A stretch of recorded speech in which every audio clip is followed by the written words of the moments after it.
السلام عليكم. كنحييكم في الحلقة العاشرة من البرنامج ديالكم ليف اب. بلا شك عرفتوا فين كاينين حنا دابا.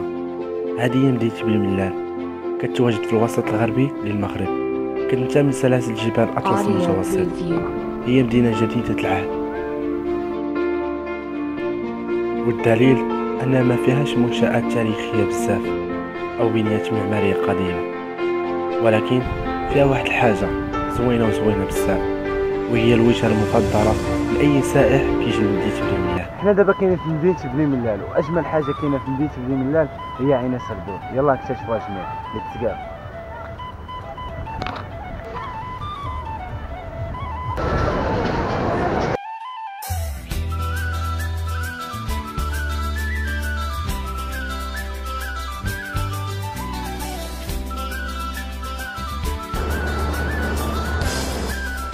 اسماعيل يلا.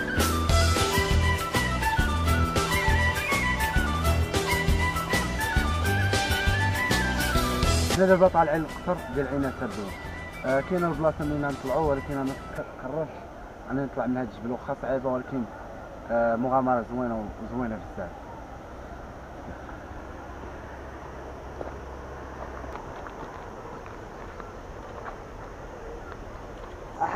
اها اي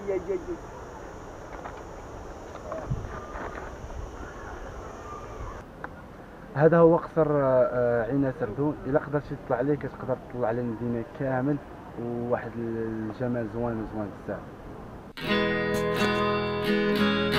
قصر عين سردون معلمة تاريخية كتحظى باهتمام كبير من طرف السياح، ولكن اللي تم الانتباه ديالي اكثر هو الحدائق الساحرة، خاصة اللي كنتي كتشوفها من اعلى القصر، اللي عندها واحد التصميم هندسي في شكل،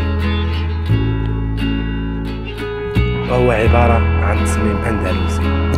مدينة بلملال سبق لي جيت لها تقريبا شي 4 سنين هذه، ولكن تعمدت نعاود نجي ليها لأن تبدلوا فيها بزاف الحوايج، ولات مدينة زوينة بزاف.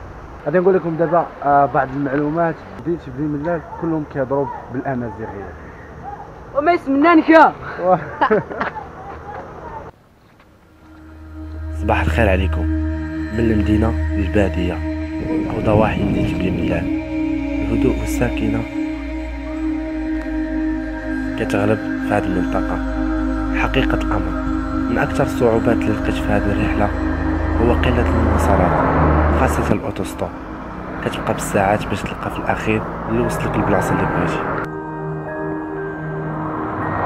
نصيحة من عندي، إلا كنتي باغي تجي بحال هاد البلايص خاصك ولا بدا تجيب معك الفلوس الكافية هكذا باش تقدر تحرك بحرية وتمتع بالرحلة ديالك.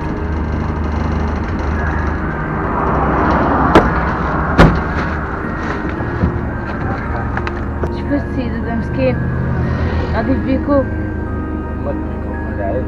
لا ما عيب والو خويا.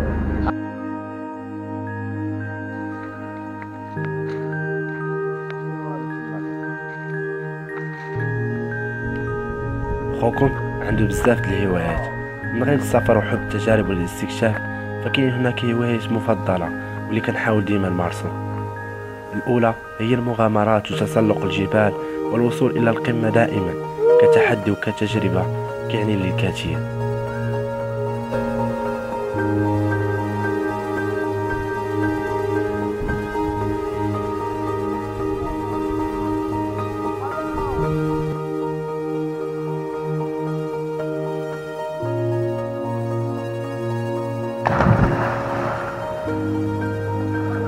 حنا دابا كنتواجدوا في واحد البلاصه سميتها اكورات، بعيده تقريبا 25 كيلومتر على مدينه بلملال. بلاصه زوينه بزاف، والجميل في الامر اللي عجبني بزاف هو هذا الواد هذا كما كتشوفوا، واد زوين بزاف. في الحقيقه اخوتي ما كنصح حتى شي واحد انه يعوم بحال هذا الواد، بحال هذا الواد كيكونوا كيجريو، لان صعيب على اي واحد، خاصه الا كنتي يلاه مبتدئ ويلاه كتعلم انك تعوم.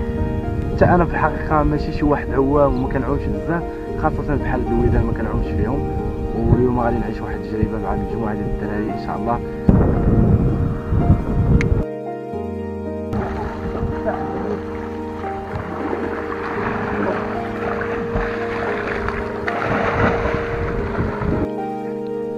وثاني شيء هو السباحة.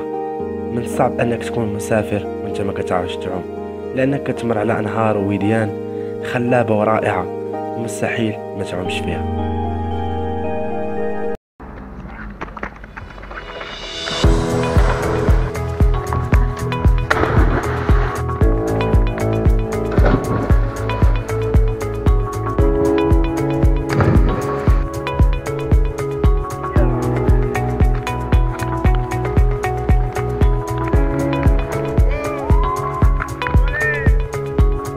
ضربنا واحد العومة زوينة مع هاد السيد كاع يعوم، حيت هو ولد هاد المنطقة وعارف هاد الواد مزيان هادشي علاش كيعوم فيه. محمد واش وانا كنصح الجميع كاملهم باش انهم الا بغاو يتعلموا هاد الواد خاصهم على الاقل يديروا شي فيديو ولا يكون معاهم شي واحد كبير كيف ما طرالنا حنا ياك. وراه تيقول لك في هاد الواد هذا راه تدير براني بزاف. كيفاش كدير براني؟ بغيت نفهم هاد القضية. راه شي 6 ولا 7 هاد الناس داتهم غا برانيين واش من برا. استنى دابا انا براني واش غيديني الواد؟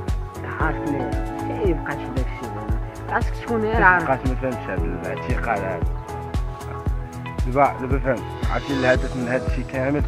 كيقول لي الواد كيدير براني، اشنو السبب؟ ان الواد خطير في بعض الثغرات ان صح التعبير، والناس البرانيين اللي كيجيو لهذا الواد ما كيعرفوش وكيقدروا ديك الساعه وكيقدروا يهربوا. هذا هو اللي كاين صافي. ولكن انا عوام، انا ما غاديش الدراري كنتمنى من الله يكون عجبكم هذا الفيديو. يلا تهلاو ليا في راسكم وما تنساوش تعاونوا خوكم بلايك سبسكرايب، واهم حاجه هو انكم تحاولوا تبارطاجيو لا فيديو بطبيعه الحال.